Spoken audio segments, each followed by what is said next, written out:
प्रभु चावला को मैं तब से जानता हूँ, मैं इंडिया टुडे में जब काम करता था, मेरे संपादक थे। और प्रभु जितने ही इंडिया टुडे के अंग्रेज़ी के तो वो थे ही संपादक, इसके अलावा जितनी भाषाई मैगज़ीन निकलती थी, चाहे वो हिंदी की हो, तमिल की हो, तेलुगु की हो, मलयालम हो, बंगला हो, उसके भी संपादक प्रभु चावला होते थे। और पत्रकारिता की दो विधाएं, और तीसरी में भी, पहली जो अखबारी और मैगज़ीन की, उसमें एकदम बिल्कुल शीर्ष पे रहे। इसके अलावा जब वो टीवी में उन्होंने काम किया, सीधी बात, आज तक, वो सब से जुड़े रहे, तब भी उन्होंने एकदम बिल्कुल शीर्ष पे रहे। और आजकल भी जिस तरह से वो सक्रिय हैं यूट्यूब चैनल पे, लाइव गूगल मीट और वो सब जो है, जो पत्रकारिता की तीसरी विधा है, उसमें भी वो सक्रिय रहे। तो मैं प्रभु का हार्दिक स्वागत करता हूँ प्रभात खबर में। एक तरह से कहें कि अपने भाषण के क्रम में बहुत चीज़ें साफ कर दिए, लेकिन सीधी बात करने वाले से अगर सीधे सवाल ना हो तो कार्यक्रम पूरा नहीं होगा। सत्ता के प्रतिष्ठानों का और सरकार के संस्थाओं का खास करके दबाव आज के दिनों में मीडिया पर पड़ा है। आर्म ट्विस्टिंग के इनके अपने तरीके भी हैं, तो इन चुनौतियों को हम कैसे निपटें? तो एक बात मैं पत्रकारों की मानता नहीं, ये एक्सक्यूज़ है। मैं बार बार कहता, दबाव पड़ रहा है, यस, हमारे ज़माने में भी दबाव पड़ता था, कई बार हमारे के ऊपर तो जुडिशरी के अंदर भी दबाव पड़ता था, और इंस्टीट्यूशन जितने भी हैं, चीफ इलेक्शन कमीशन, ये जिसकी बात कर रहे हैं, दबाव पड़ता था। पर तो सवाल है कि दबाव आप लेते हैं, आपकी कैपेसिटी है कि आप डिफाई कर सकते हैं कि नहीं। फैसला पत्रकार को करना है कि आपके ऊपर अगर दबाव पड़ रहा है, उनके ऊपर पड़ रहा है दूसरी बात है, तो आपको उसको काउंटर करने के लिए खबर जो देनी है, जो सच है वो दिखाइए आप। अगर कोई आपको दिखता है चीफ इलेक्शन कमीशन ने ये गलत फैसला किया, तो आप लिखिए, तथ्यों के साथ लिखिए। ये नहीं कि आप उसको, क्योंकि आजकल जर्नलिज्म रिसर्च भी तो नहीं करते ना कोई भी। मैं अभी भी आर्टिकल अपना लिखता हूँ, लिखने से पहले 2 दिन तक पढ़ता हूँ, कहीं गलती ना हो, कि मैं ये कह सकता हूँ कि मेरी आज तक किसी भी एक स्टोरी का फैक्चुअल मिस्टेक आज तक नहीं निकला, एक भी, कभी भी। तो ओपिनियन हो सकता है मेरा गलत हो, परंतु फैक्ट्स मेरे कभी गलत नहीं हुए, क्योंकि अगर जर्नलिज्म के फैक्ट्स अगर गलत शुरू हो गए तो आपकी स्टोरी सारी की सारी लोग कहेंगे गलत है। तो अगर आपके ऊपर दबाव इंस्टीट्यूशन का पड़ रहा है, क्योंकि डेमोक्रेसी में हमेशा ये रहता है, पल एक क्षण आता है जब एग्जेक्टिव है, आपकी जुडिशरी है, आपकी लेजिस्लेचर है। अब लेजिस्लेचर और एग्जेक्टिव एक हो गए हैं, जो कंट्रोल करता है लेजिस्लेचर को, वो सरकार को भी कंट्रोल करता है। तो मिसेस गांधी के ज़माने में भी हुआ था, इमरजेंसी लगी थी तब, परंतु तब कर नहीं पा रहे थे। अब सवाल ये है कि आपको जाके खबर लिखनी है। जैसे अपॉइंटमेंट होता है बाबू का, दबाव आता है कि मैं उसको ट्रांसफ़र कर दो, उसको ट्रांसफ़र कर दो। अरुण शोर ने एक स्टोरी लिखी थी सबसे पहले कि इंडिया के अंदर डिस्ट्रिक्ट मजिस्ट्रेट की एवरेज लाइफ है 1.5 साल, कि हर स्टेट के अंदर, यूपी का पर्टिकुलर लिखा था कि 1.5 साल के अंदर डिस्ट्रिक्ट मजिस्ट्रेट बदल जाता है। फिर उन्होंने कारण लिखे थे उसके, ये डिस्ट्रिक्ट मजिस्ट्रेट 12-15 बदले गए थे, क्यों बदले गए? अब उस सर की स्टोरी क्यों नहीं करते, क्यों नहीं करते? अगर आप लिखेंगे कि झारखंड के अंदर इतने डिस्ट्रिक्ट हैं, इसमें डिस्ट्रिक्ट मजिस्ट्रेट 1 साल में बदल दिए गए, 2 साल में बदल गए, कहाँ कोई दंगा हुआ या कुछ हुआ या कोई कास्ट बेसिस पे किया गया, आप क्रिटिसाइज क्या कर रहे हैं? आप सिर्फ खबर छापिए बस। तो इंस्टीट्यूशनल दबाव इसलिए होता है कि हम इमेजिन कर लेते हैं कि हमारे ऊपर दबाव है। यस, थोड़ा ज़्यादा दबाव है, पत्रकार एडवर्टाइजमेंट विड्रॉ कर लेते हैं, परंतु मैंने आपको बीच का रास्ता बताया ना, आप खबर को स्लांट मत दीजिए। अब क्या हो गया, टीवी के अंदर खबर तो होती नहीं है, व्यूज होते हैं दादा। तो व्यूज ही जो जर्नलिज्म है, न्यूज़ ही नहीं है, व्यूज ही है। उसको आपको न्यूज़ में कन्वर्ट करना पड़ेगा। आप कहेंगे कि झारखंड के 25 डिस्ट्रिक्ट में पिछले 3 साल के अंदर एक डिस्ट्रिक्ट मजिस्ट्रेट या एक एसएसपी के टेन्योर 1.5 साल रही। पुलिस कमिश्नर ने कहा कि 3 साल होनी चाहिए, एडमिनिस्ट्रेटिव रिफॉर्म कमीशन ने कहा 3 साल होनी चाहिए। क्यों नहीं हुआ? 10-12 एग्जाम्पल दे दीजिए, पॉलिटिक्स को अवॉइड करिए। अपने आप में खबर है, ब्लेम क्यों करते थे? पूछ लीजिए किसी, क्या आपने इनको बदला, कारण क्या है? अगर आपको पता है तो आप अपनी तरफ से लिखिए, तो गलत नहीं होना चाहिए। इंस्टीट्यूशनल दबाव इसलिए क्योंकि हम मान करके चल रहे हैं कि उसका नुकसान होगा, जो बात सच है, दबाव है, परंतु उसका मतलब ये कि आप खबर को लिखने का तरीका निकालिए। मैं तो लिखता हूँ रोज, अभी पिछले साल भी मैंने पिछली बार कॉलम लिखा कि उसके ऊपर जो इंद्रपाल सिंह जो अपना सरदार है, इंद्रपाल सिंह क्यों आया, अपने आप तो आ नहीं गया, कट सरदार है, दुबई में काम करता है, सडनली आकर के इतनी बड़ी ऑर्गेनाइजेशन पे कब्जा कर लिया उसने, उसके बाद बंदूकें भी आ गई। अब मैं लिखता कि होम मिनिस्ट्री ने क्यों नहीं किया, फलाने ने क्यों नहीं किया, उसकी वजह से आया, जैसे प्लान करते हैं लोग, बातों करें कहेंगे फलाने लेके आया, लिखता कोई नहीं है। मैंने लिखा जी देखो विद्यावाला भी आया था, इंद्रपाल सिंह फलानी डे, मैंने डेट वाइज लिखा कि उससे ये डेट से ये होता है कि 28 तारीख को आया, फलाने दिन वो जो पहले वाला जो सिद्धू था वो मर गया, वारिस सिख था, तो जैसे ही मरा वो कब्जा कर लिया उसने। तो मैंने प्लान बताया कि किस आइडिया ये था कि वहाँ से आया 1 महीने के अंदर, उसमें सिद्धू मर गया, उसकी ऑर्गेनाइजेशन पे कब्जा कर लिया, फेसबुक बेस में गया, वहाँ फेसबुक में उसकी फैमिली ने लिखा कि हमने इसको बनाया। तो आपने किसी एक इलीगल आदमी दुबई से आकर के बैठ गया, 3 हफ्ते के अंदर वो इतना बड़ा मालिक बन गया, सड़क पे इतने सारे प्रदर्शन किए, इसको रोका क्यों नहीं गया? उसके बाद 30 करोड़ बैंक के अंदर आए अकाउंट में, बाकी ईडी सब जगह जाती है, इसकी इंक्वायरी कहाँ मिस हो गई, सारी चीज़ें लिख दी, पर किसी को ब्लेम नहीं किया मैंने। अगर मैं लिख देता कि होम मिनिस्टर क्या कर रहे थे, ईडी वाले क्या कर रहे थे, फिर कहते हाँ आ जाओ बेटा, तुम्हारे पास भी आ जाते हैं हम थोड़ी देर के लिए। तो ये इंस्टीट्यूशनल दबाव है, परंतु उसकी वजह से क्या मैं घर बैठ जाऊंगा कि मेरा इसका तो क्या होगा? भाई आप तरीका निकालिए, आपको रियलिटी पे चलना चाहिए।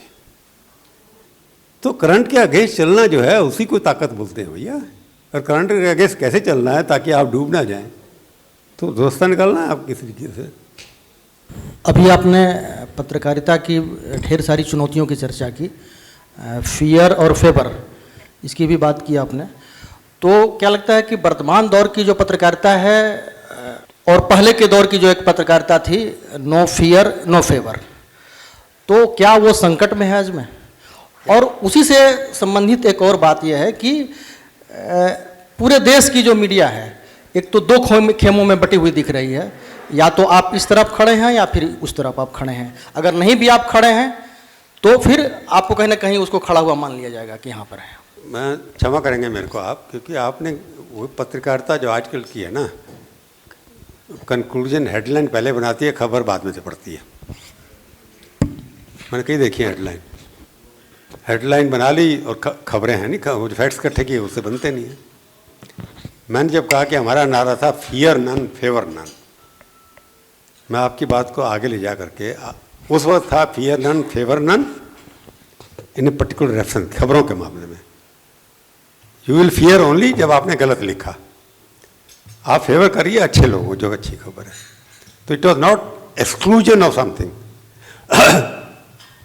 अब क्या है नारा? ये है फियर एवरीवन फेवर एवरीवन, सबसे डरिए और सबको सपोर्ट करिए। ये बदलाव आया है कि फियर इसलिए है कि हमारा एडवर्टाइजमेंट रुक जाएगा या हमारे को मिलना बंद कर दीजिए, मत मिलिए यार।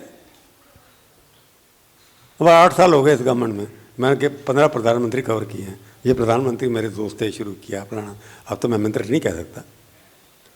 कई लोग इसमें मिनिस्टर ऐसे हैं जो बहुत जूनियर थे, मेरे दफ्तर के बाहर बैठे रहते थे कई बार। अब फ़ोन करो उनको, कभी जवाब देते कभी नहीं देते, नहीं देता, मैं फोन ही नहीं करता, मत करिए, मेरी जरूरत ही नहीं है। खबरें लिखता हूँ, फिर किसी इधर से भिजवाएंगे, खबर इधर से भिजवाएंगे, ये क्या लिख दिया वो क्या लिख दिया। मैंने कहा तो तुम बिचौलिए कौन होते यार, उसको बोलो सीधा करें जो भी करना है, गलत क्या लिखा मेरे को। तो क्वेश्चन इज कि आप अपने आप को पत्रकार समझते हैं कि नहीं समझते। You are the messenger, medium is your paper. तो मीडियम आपका ठीक रहेगा, यानी कि मालिक ठीक है और मैसेंजर आप ठीक हैं, तो आपको चिंता की बात, रीजनल पेपर आप साथ के इस तरफ खड़े हैं या उस तरफ खड़े, ये बात ठीक है। जो इस तरफ खड़े हैं यानी कि एक ही साइड में खड़े हैं, उनमें से 90% जो हैं जो 2014 के बाद शुरू हुए, उनकी वर्चस्व 2014 के बाद आया। कुछ पुराने लोग बदल गए, परंतु वो हर सरकार के साथ ऐसे करते हैं। जो भी सरकार होती है उसके साथ खड़े हो जाते हैं, जिस सरकार या प्रदेश में हो या सेंटर में हो। तो ये नया मीडिया जो आया है, digital media, digital site, TV journalist, ये टीवी 900 जर्नलिस्ट नहीं, टीवी जर्नलिस्ट नहीं थे पहले।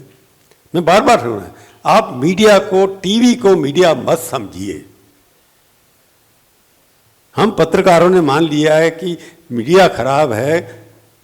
आपके डिजिटल अखबारों के बारे में तो कुछ कहता नहीं, अखबारों के बारे में सब टीवी के बारे में कहते हैं। तो आप लोग एज ए प्रिंट जर्नलिस्ट, आपका ये ड्यूटी बनती है। मैं जहां भी भाषण देना चाहता हूं, सबसे पहले यही कहता हूं कि आपने गोदी मीडिया कह रहे हैं, किसी अखबार का नाम तो दीजिए इंपॉर्टेंट, जो टीवी का। फिर कहते हैं टीवी में देखा था हमने। मैं कहा TV is not media, TV is entertainment, Netflix है वो दूसरा। आप छोड़िए उसको। You are looking at Netflix. TV is OTT माध्यम, बिना ऊपर ओटीटी बिना सेंसरशिप पे चलता है, कोई लिमिट नहीं है उसके ऊपर। तो वही आर द टीवी चीफ। हमारे ऊपर सेल्फ कंट्रोल है। हमारे यहाँ अभी भी कॉपी जब लिखी जाती है 4 जगह से ऊपर जाती है। वहाँ तो वो फ़ोन कर देता, बैठो मेरे पास एक्सक्लूसिव नोट है, बाइट है। हाँ जी, हाँ बोलिए। हमारे पत्रकार वहाँ खड़े हुए हैं क्या राजघाट के सामने, उनके पास जरूरी खबर है। क्या खबर है? मैं यहाँ खड़ा हूँ, अभी एक काफिला निकला है, राहुल गांधी 2 मिनट में पहुँचने वाले हैं, बस।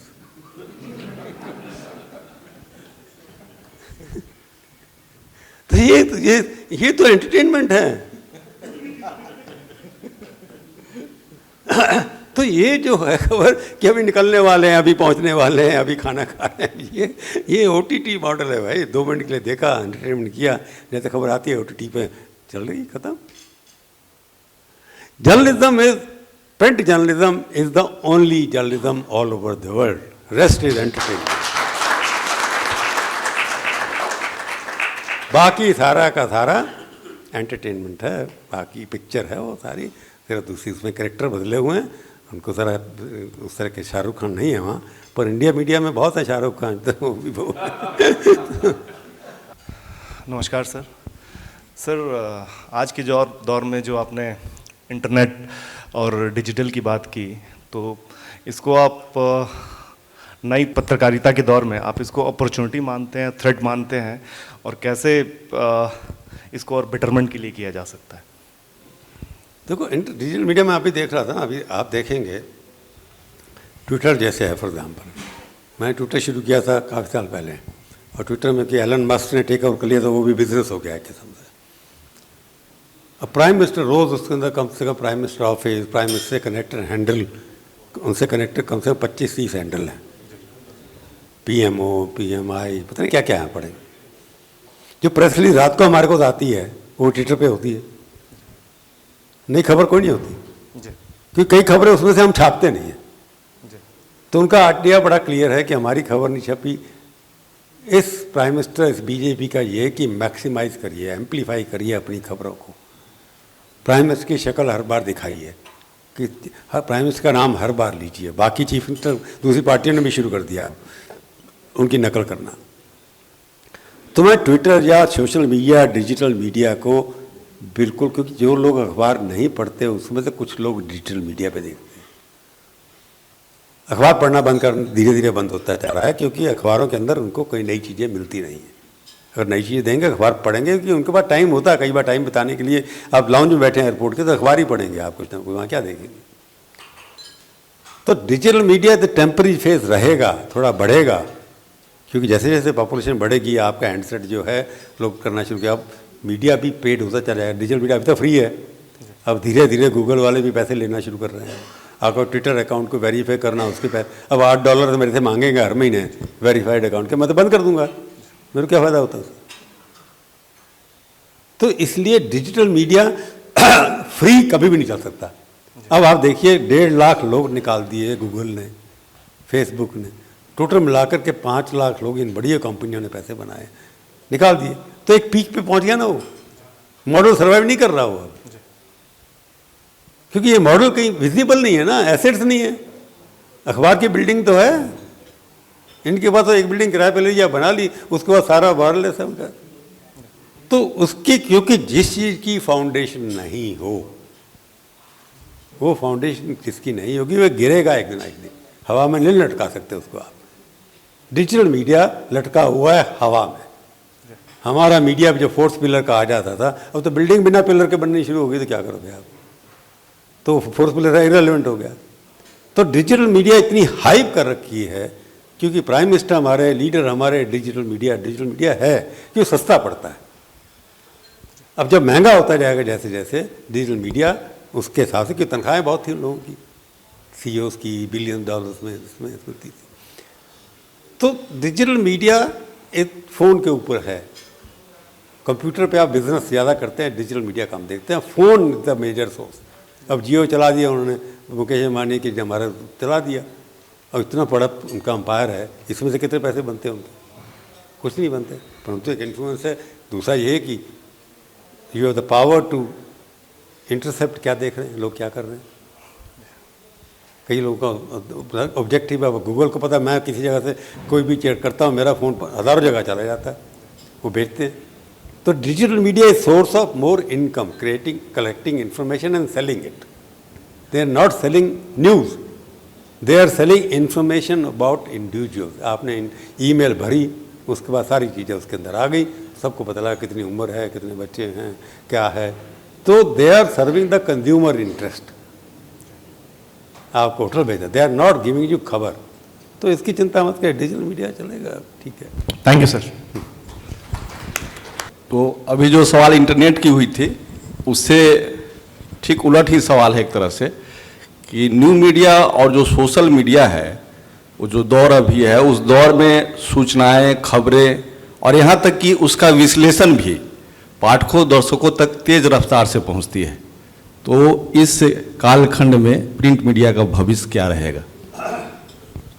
कि अपने आप को मोल्ड कैसे करते हैं आप, क्योंकि हर बार रीइन्वेंट करना पड़ता है। जब तक आप स्टैटिक रहेंगे, स्टेटस कोइस्ट रहेंगे, आप बदलेंगे। जैसे मैंने अपना एग्जांपल दिया कि इंडिया एक्सप्रेस में गया तो मैंने पेज मेकिंग कंप्यूटर पे शुरू की, तो एक फिर कलर किया, ये किया, तो आप बदल, क्योंकि प्रिंट मीडिया बदल नहीं रहा है। पिछले वो डर के मारे बदल नहीं रहा है कि खबरों को किस तरह बेचना है, खबरों को किस तरह देना है, वो अभी तक बदल नहीं रहा है। परंतु जब आप डिजिटल मीडिया की बार बार बात कर रहे हैं, विश्लेषण हैं, खबरें हैं, अगर आप देखते हैं बड़ा बायस्ड है।